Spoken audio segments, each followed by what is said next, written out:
Welcome back, everyone. Thanks for tuning in for another video. If you haven't checked out my first one, I recommend you do because it talks about my top 10 favorite books / series.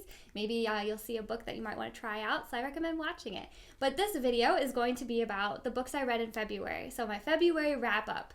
I know we're almost done with March, so soon I'll be doing a March wrap up because I've read a lot of books for March.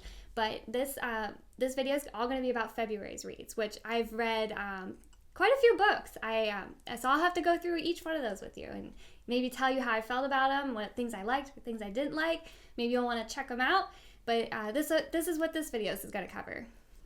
Okay, so starting off, for the first couple books that I read for February, I read Brandon Sanderson's Alloy of Law trilogy, but it actually now has 4 books because his Lost Metal book just came out last November.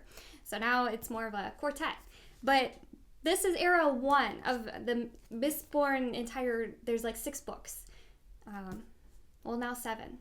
But anyways, Era 1 is covering the Final Empire, Well of Ascension, and Hero of Ages. So this is kind of like the Mistborn trilogy. This is Era 1. It's a lot bigger than Era 2. Like each book is a little more thicker. I recommend reading Era 1 first before you read Era 2. I also recommend that you read them with maybe a gap between them. Like don't go back to back because they are so different. And if you loved one, you may not love the other as much because your expectations might be that they're similar and they're not really similar. But you do kind of need to read Era 1 because Era 2 references a lot of these characters. It takes place probably about 300 years apart from each other. So the characters in this Era 1 series, they follow over into Era 2 in the sense that that's their history. And they, kind of worship some of those characters. They kind of have a religion of some of them. So I recommend reading Era 1 first, and then I recommend taking a break and then reading Era 2. And I think you'll enjoy that a lot more if you do that. Because Era 1 has more of a darker feel. There's a threat of life and death that's really high. There's some big battle scenes. There's a lot going on. So, and I just really recommend reading this by itself and then stepping into the other. Okay, now stepping into Era 2. These are the books that I read. I don't actually own Lost Metal in its physical copy. I read it on my ebook Kindle reader. So I'll probably have a picture of it right here. But I didn't want to buy it yet because I've seen other booktubers and everything, even on Instagram, where they have complained that the Lost Metal cover like these, it's actually like this height. And I'm sorry, I can't stand that. So I'm going to wait till the version comes out where it's more like this, so it's in order, because that's going to drive me nuts. So I don't have the physical copy right now, but I do have the ebook of it. And I read that just, last month. So I'm going to talk about Era 2. I enjoyed Era 2, I did, but personally, Era 1 is still my favorite. I had read the first 3 books previously, but I reread them in preparation of the Lost Metal. So I honestly did not like it as much on my second read. I enjoyed it more on my first read as opposed to my reread of this. And honestly, Lost Metal, I was really frustrated by a lot of it. I kind of got bored with it, and there was a theme around the book that I didn't enjoy. So I'll get into that, but just as a forewarning, I'm going to get into spoilers of these books. I can't help it. I'm going to. So if you don't want to watch that, or you haven't read these, I recommend maybe skipping this portion until I start talking about the other books that I've read for February. There'll be timestamps on the bottom of the video, so just skip right to the next one. I recommend that if you don't want spoilers. But as I said too, I did enjoy these, but not as much as Era 1. Now, I do recommend that you do read them if you want to know the whole Cosmere, all the intricacies of it, because Lost Metal does build up some of that Cosmere feel, and it gives you a lot of insight onto what might be happening next into his wider scheme. So I do recommend reading it, even though it may not be your favorite, you kind of need it. So I do recommend it. But like I said, I'm going to get into spoilers now. Okay, now starting off, the first book is Alloy of Law, the second book is Shadows of Self, and the third one is going to be Bands of Mourning, and then the fourth one is The Lost Metal. But for book 1, well, actually for the whole series, your main characters are going to be Wax, Wayne, Marcy, and Steris. But Alloy of Law mainly follows Wax and Wayne. They're your duo. They're a lot of fun. Wayne is kind of that comedic relief, while Wax is more serious. He's the lawman. He's the one that's trying to keep order, fighting crime, all that stuff. So he's definitely more of your serious character. He's your gunfighter, while as Wayne he likes to use his canes and everything. They both have metal abilities. Wax is a coin shot, and he can also use the other ability as well, which I'm not going to be able to pronounce that one, but he can make himself lighter or heavier, and when he's flying through the air on the coins, that helps. So it definitely goes together, and he's very strong and pretty much overpowered, I guess you could say.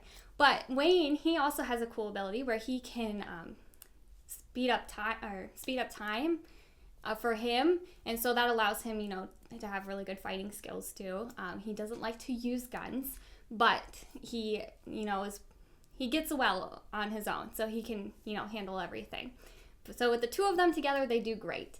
Marcy, she's more of like a cop kind of person. She does have a metal ability, but it's not used very often. She doesn't like to use it, but she's a good character, and she does a lot with Wax and Wayne. Steris, she's engaged to Wax, and this was mainly for financial purposes. But I liked Steris. Probably a lot of people may not, because she's not exactly exciting, but she's very particular about having everything planned out and in order to where it's obsessive. But she never complains about anything. She's actually very helpful. So I ended up really liking her. You may not like her in the first book, but she gets better. Especially by the third book, I really liked her. But so with Alloy of Law, Wax and Wayne, they're out in the Roughs area. It's more of an outlaw kind of area, and Wax needs to come back home because he's actually a nobleman, and he needs to get his house into order. And that's where he has this arranged marriage with Steris, because it's all for financial purposes, because Steris can help him out, and they kind of help each other out because they both kind of need this. So Steris, she gets kidnapped by a previous lawman out in the Roughs, and he has turned criminal. And so Wax, he knows who this person is, and he's trying to stop him. And, you get a lot of kind of arguments going on about ethics, and because where they're catching criminals so often, they can pick up their ways, and they can start to get some of that mindset. And Wax is constantly fighting with, who he is. And seeing another lawman turn criminal, it kind of messes with him a little bit. But, they eventually, are able to get her back, leading into the second book, because they find out about this bigger group called the Set, and it's actually led by Wax's uncle. And so the second book, you would expect it to cover the Set, but it doesn't, which is a little frustrating. The second book, actually, the Shadows of Self, this one actually more covers a Kandra that went rogue. If you read Era 1, you will know about the Kandra. They're closely linked to Sazed, who is Harmony, and which essentially is the god of that world. And they're closely linked to them through their spikes. Well, this Kandra had taken a spike out, causing her to just cause havoc, and Sazed can't, communicate with her anymore to help, guide her and stop her, essentially. So she's just causing massive havoc. And she wants to essentially overthrow the city to have another kind of Mistborn situation going on with the end of the world. She wants to restart everything because she wants to set everyone loose from Harmony. She is not a fan of Harmony. So that's mainly what book 2 is about, is trying to stop this rogue Kandra. Doesn't really talk about the Set at all. So book 3 of Era 2, the Bands of Mourning, that one does kind of dive back into the Set issue. This one, the Bands of Mourning, those are from Era 1, which the Lord Ruler had those bands that, had pretty much unlimited metal abilities. So the Set is trying to get those bands, and Wax is trying to beat him to them, to get them before he does. And that's when, we're getting into the Set conversation again, and it's his uncle, he's causing problems. Well, he also finds out about his sister, which he thought his sister, was being kidnapped by this uncle, but it turns out that the sister is actually, she's kind of in charge of the Set. So you got some double crossing going on there, which, Wax gets really upset about towards the end of the book and everything. And so you have all those problems. But book 3, it ends pretty good. I enjoyed where it ended. Personally, I get that he had room to write the Lost Metal, because there was kind of a little bit of a cliffhanger there, but I was happy with the ending. I actually kind of liked it. There was a little bit of a revelation there at the end, and I already gave my spoilers warning, but this is another huge spoiler. So just as another warning, but this one, Kelsier actually comes back, and there's a reference to him coming back, because there's, with the bands of Mourning, there was apparently a time where Kelsier had them and everything. So you do get Kelsier coming back, and there's a hint that he is still kind of alive in a way, but not fully. And honestly, I'm disappointed by this. The Lost Metal, Kelsier is in there a lot more. And in Era 1, I loved Kelsier. He was my favorite character.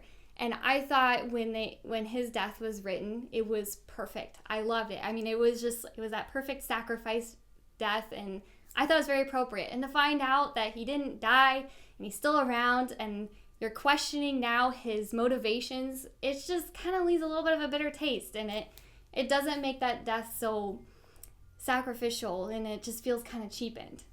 So I'm not actually very happy that he's back per se, because you can definitely tell he's going to probably be in the Cosmere a lot more, and then what he is currently. The Lost Metal really sets that up. And so I am disappointed. I'm not gonna lie. But yeah, so getting into the Lost Metal, which, like I said, there might be a picture here, but I didn't enjoy this one. I really didn't like it. There was probably only like 2 scenes that I really liked, and it was towards the end. But I didn't really like the premise. I felt like it didn't really belong. The main plot is following like this bomb threat. And that's pretty much what the book mainly talks about, is like this bomb threat. And it just feels so like kind of cliche. Very kind of a 1980s feel where there was always a bomb threat. So I don't know. I wasn't a fan of that. I felt like there could have been something better. There was one fight scene that I really liked. I really enjoyed it. Wax and Wayne, because like I described earlier, their fight styles are different. Well, there was these 2 enemy characters that are actually like duplicates of them. They fight like them. They have the same abilities. And so they're fighting essentially their doubles. And it's actually really interesting, and I loved it. It was a great scene. Well, eventually they realize they can't beat the double of themselves, but because Wax and Wayne know each other so well and how they fight the opposite ones of each other. So Wax is fighting the opposite Wayne, and Wayne is fighting the opposite Wax. And they're able to defeat them. And it's a great fight scene. I loved that. That was probably my favorite scene. But other than that, I really didn't like it. I hate to say that, but I just really didn't enjoy this book. I love all of Sanderson's works. I don't know, maybe this just wasn't the right time for me to read it. I don't know what it was, but I really didn't enjoy it. The ending was better. I did like the ending. Again, massive spoilers, but Wayne ends up dying. And I thought the way he died was nobly done. Like I mentioned earlier about Kelsier, this was kind of like that duplicate, but Wayne actually did it, and he did it right. I didn't really care for his humor in this one. It felt very childish. But like I said on this reread, I didn't find his humor quite so funny. Whereas before I thought Wayne was pretty funny, but now I don't really think he's that funny.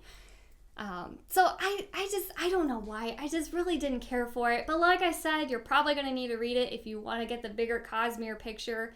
But if you don't really care about what's really going on with the Cosmere, you could probably go ahead and skip these ones. I just wasn't as much of a fan. I hate saying that because I love all Sanderson's works, but I really didn't like Lost Metal. And then between all of the books together, they didn't really all have like a common enemy. The set supposedly was, but then it switched to the sister, but the sister was actually possessed by another, kind of like an opposite of Harmony, like another like god force essentially. And so there was that enemy. So it was like the whole enemy in the Lost Metal switched as well. You have like the bomb threat, and then you have, this army that might be coming in through this portal. The whole thing was just really weird, and it just did not fit with the other books. I felt like the picture of Lost Metal was mainly to give you the Cosmere details. It felt like a gap filler book. And I just didn't like how it was done. I was not a fan. So, but I read those 4 books in February, so I just wanted to give you a little bit of a feel of those. But yeah, wasn't a fan. Okay, so for the next books that I read in February, these are more of the YA books, but I read Six of Crows and Crooked Kingdom, which it's a duology. This is a completed duology. Obviously, there's more in the Gersha verse that this world takes place in, but these 2 are, it's a completed story. Doesn't feel complete though when you get to the end, but it is a completed duology. But there is another duology after this that does take place after this time, but it follows different characters. But this is a completed duology, and honestly, I like these ones. I like these books. They're fun, and coincidentally, I believe season 2 is out for Shadow and Bone on Netflix. I haven't watched any of those, but they are out, and now it makes me want to watch them because I've read the books again. But anyways, Six of Crows is I enjoyed that one a lot. You have,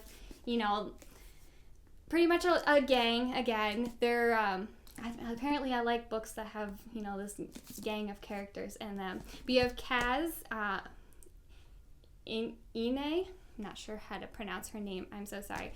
Jasper, Waylon, Nina, and Matthias. They're kind of like, the main group of characters that take place. Kaz is kind of the leader.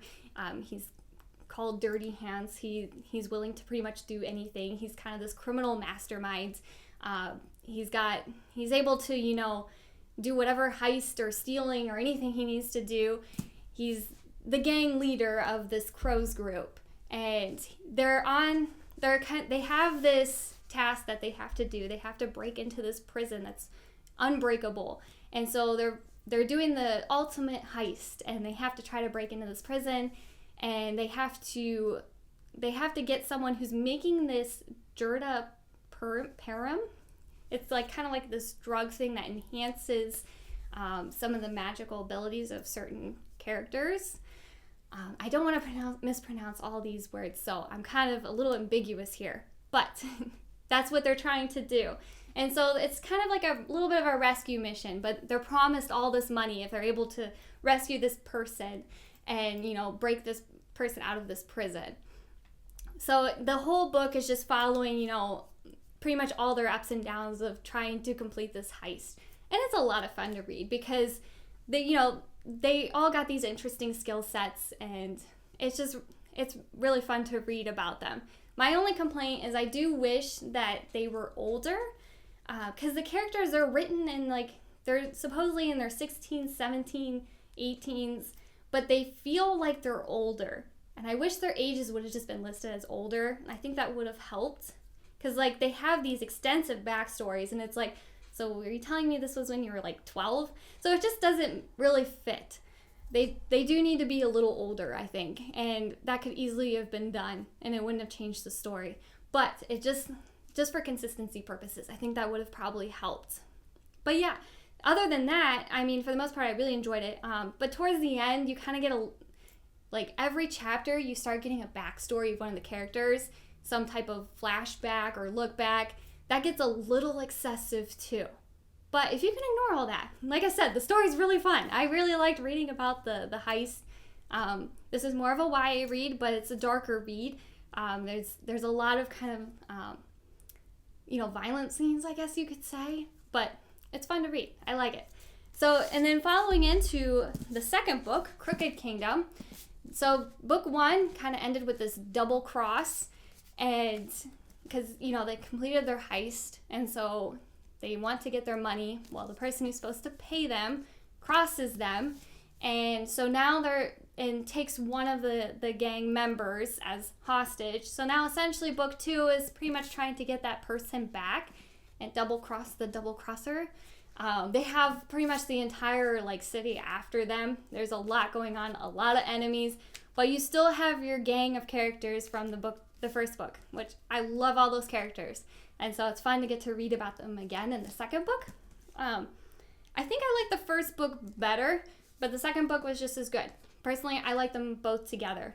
They were really fun to read. And if you want just like a fun, quick, fast read, or if you want to, maybe freshen up before watching the Netflix series, I recommend reading them. Like I said, I haven't watched that yet, but I do recommend just reading them just for a fun read. So for the last book that I read in February, I finished Path of Daggers by Robert Jordan. I think this is book 8. I had to count through them. This is book 8. I could have looked at the back. But anyways, I'm close to finishing this series, kind of. I'm on book 9 right now, and I'm actually 50% of the way through it. So I'm getting there. I will finish this. I plan to finish this series, hopefully this year. But I'm being optimistic. I bet I'll finish it this year. But anyways, this one was good. It wasn't my favorite in the series. I think my favorite in the series is probably books 5 and 6. I really like those ones. This one, it was good, but not a lot really happening. Matt wasn't in this book, which I was really sad about, because he's my favorite character. But there's just, it's kind of like the characters are just being moved across the board. There's a lot of problems going on with the C-Chan people. They're causing a lot of problems. And then Rand is just kind of, going around trying to take over everything. He does get, at the end of this book, he does, get the Crown of Swords from Ilian, I believe. So he's kind of another king of another place.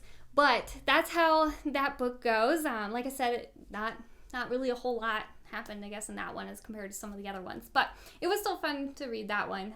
I'm really liking this series. It's such a great world. It's just, I don't really know how to dive into it just individually, because you just kind of need to read the whole series, and it's hard to just be like, oh, hey, just check out book 8. Well, you can't. You gotta read all of them. But there's a lot going on. And so if you haven't started the series, I do recommend it. It's a long time commitment, because I'm still going on, but I'm only on book 9. But if you're reading this along with reading other books, because look at how many other books I was still able to read. It helps having those other books on the side, because then you're not getting overwhelmed like, oh my goodness, I'm still reading this series. But if you're reading other books too, it makes it more enjoyable, because you can just keep diving back into this world. And it is a lot of fun. I really do like this world. Even though a lot may not happen in each book, they all build up off of each other, and it makes it so much more fun and satisfying. But yeah, those are all the books that I read for February. Like I said, I will be diving into what I read in March here soon, but hopefully I'll have a couple videos up before then too. But thank you again for watching. Again, you can check out my last video if you want, but let me know if you enjoy it. You can like this video if you want, but I plan to keep making these, but thank you again.